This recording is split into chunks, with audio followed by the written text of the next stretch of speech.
नमस्कार मित्रांनो, आता मी गरुडबागेमध्ये आलो आहे आणि तुम्ही बघू शकता ते जंबो वडापाव आणि श्रीपाद म्हणून नाश्त्यासाठी केलेला आहे लोकांसाठी. हे साईडला स्टॉल आहेत खेळण्याचे लहान लहान. मी दरवेळेस मुलांना इथं घेऊन येतो खेळायला. इथं ॲम्पी थिएटर म्हणून बोर्ड लावलेला आहे, इकडं बसण्यासाठी आहे.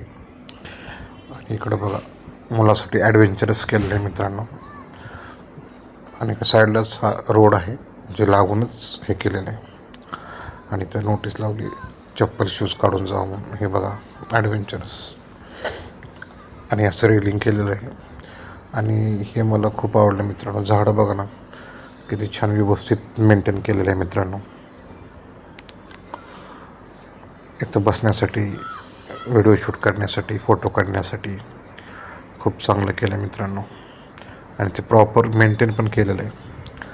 हे बघून मित्रांनो म्हणजे एकच जाणवतं की बारामतीचे चारपदरी मोठे रस्ते, रोडला लागूनच लोकांसाठी गार्डन, बसण्याची व्यवस्था, म्हणजे हेच मेन सिटीचं मुख्य एक चांगलं शहराचं उत्तम उदाहरण म्हणता येईल मित्रांनो. जे आदिदादाचं प्लॅनिंगमध्ये याचा खूप महत्त्वाचा भाग आहे. आणि हॅपी स्ट्रीट म्हणून बोर्ड लावलेला आहे. हॅपी स्ट्रीटचं मागं पण तिकडं व्ही पी कॉलेजला पण एक मोठा इव्हेंट होता 2 दिवसाचा मित्रांनो, तुम्हाला माहिती आहे. आणि हे गार्डन आहे. Please like